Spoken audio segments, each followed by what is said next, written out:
I want you to go to Hague and I want you to file the first person in the Senate to file an impeachment against your brother.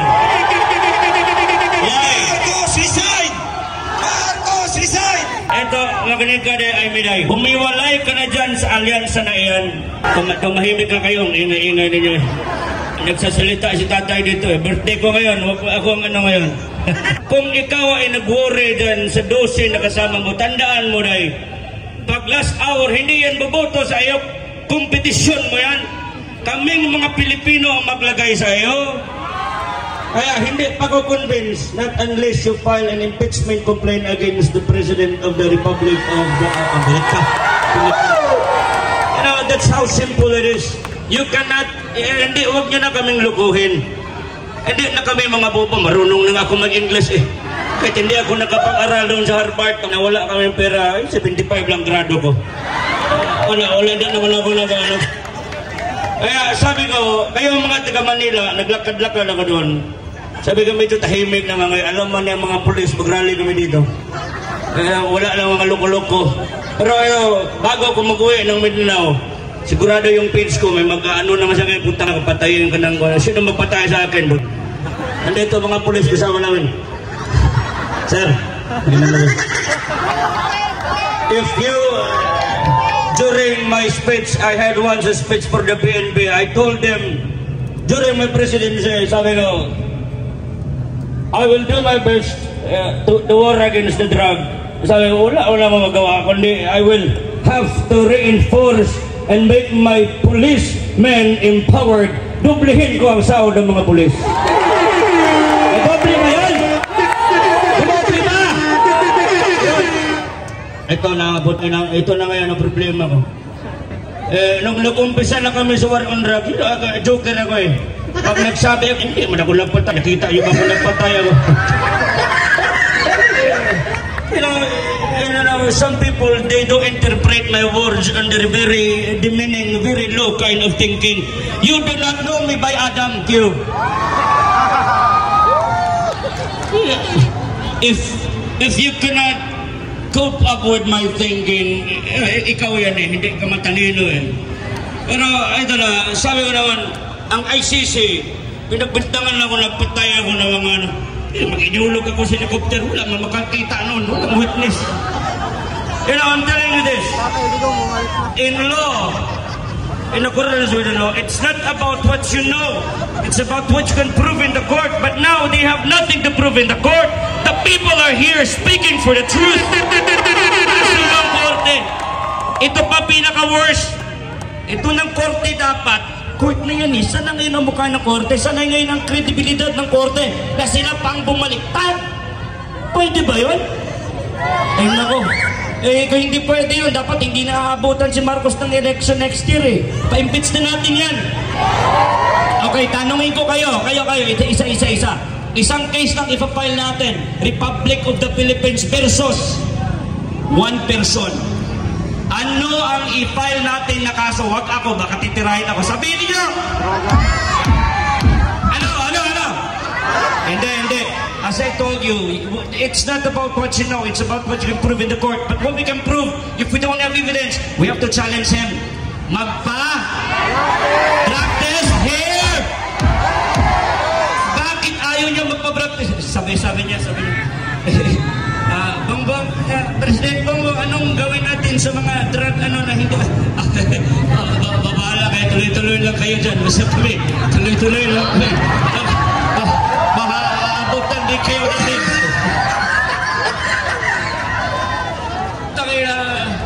You know, President Marcos, what can you say about the interview nila? Ito, interview nila. Sabi nila, the narrative kami, kumpiyansa kami sa alyansang ito dahil ang ito si Manny Pacquiao ng Bukidnon. Ito sa Sarangani po si Manny Pacquiao, hindi po.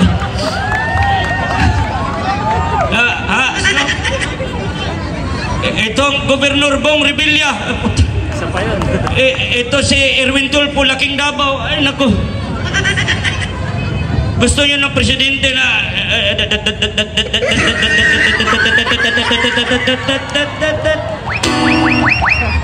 etahan ko na lang kaya kayo muna. Okay, okay lang. Inom muna ng tubig. Tubig muna. Tubig muna. Marami ba tayong speakers ha? After nito, speakers na naman. Tapos ako na naman. Tapos kinabukasan, ako na lang walang boses. Kayo, okay pa? Malayo pang lumipad pa ako ha. Wala akong sponsorship. Hindi ako bayan. Pero may ticket na ako. Amin na din. Kaya thank you, Tijay, for inviting me here. Thank you very much. Alright, here's another one. Layabag ang gitara ko. Marag si Bongbong Marcos po. Hindi.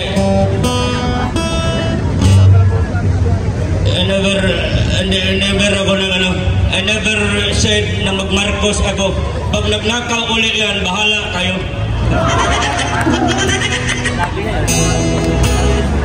Ito, original composition ko para kay tatay. Masakit yung daliri ko para sa ito na. Sa nagbigay ng sticker ko, salamat ha. Sinulat ko ito katang to noong 2016 pag panalo agad ni tatay. At hindi ko inasahan, nakakantahin ko dito sa harap ng mga tao na ganito pong kalagayan ni tatay. Isang pasasalamat para sa kanya. Pa-effects muna mga pare. Kaibigan, kababayan, kamusta ang bayan ko? Sinilayan. Saray bumangon, palights ng mga cellphones ng dahan-dahan. Mula pagkalomok dahil sa mga kagaguhan. Ang dami noong minamaltrato ng mga adik na nasa kanto.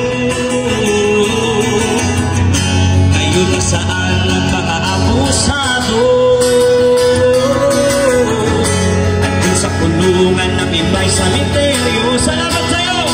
Salamat sa'yo, Tatay Digong! Inayos mo ang bayan, pinalawak mo ang aming daan, patungo sa kinabukasan. Salamat sa'yo! Salamat sa'yo, Tatay Digong! Kabataan ulit na buhayan, ngayon ang aming nararamdaman, tinuod na kabaguhan. Ipauli na ang akong tatay, uli na tayo. Isip kang isa kang buhay na bayani. Mabuhay si Tatay Digong! Maraming salamat sa inyong lahat. Mag-charge na kayo. Alright, thank you very much. Ako babalik mamaya. Okay, tawag yung partner natin. Thank you, thank you. Mula sa Sarangani, palampakan po natin muli. Before Si that, Tatay Digong! pasalamatan ko yung OFW sa pag-invite sa akin, headed by the President at Tijay Acedo. Mabuhay ang OFW! Mayaman kami! Mayaman kami!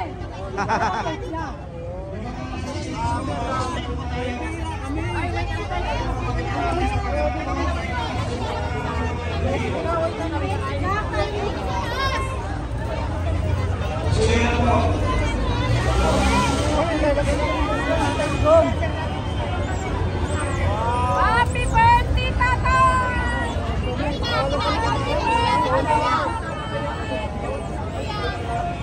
Sino nag-sponsor na? Ay, grabe!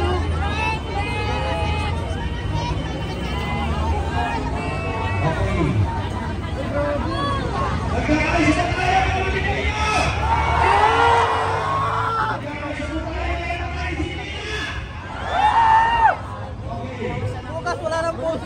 Balik pa yung sigaw ko.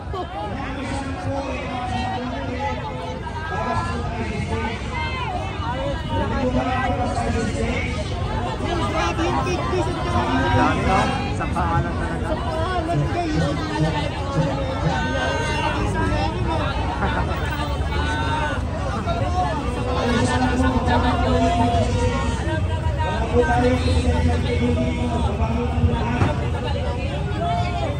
Hoy, bakit?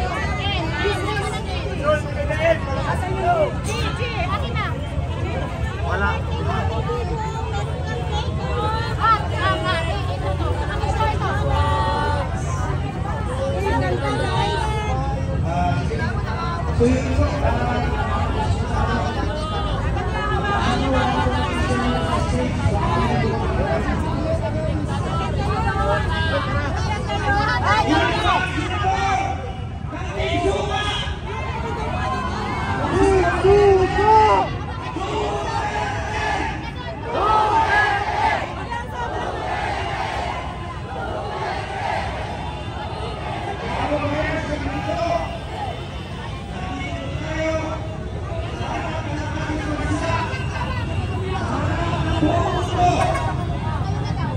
Tayo po ay nagsama-sama po pakikita natin. Magpasagat kayo. Ay buhay sa inyo. Tuloy pa rin sila. Sila stop yung mga dito. Galing pa ako yun. Mas ano dito, mas maganda yun. Ay, hindi kasi dito. Oo. Magsama-sama po kayo dito. Pakikiusap po yung ikaw para sa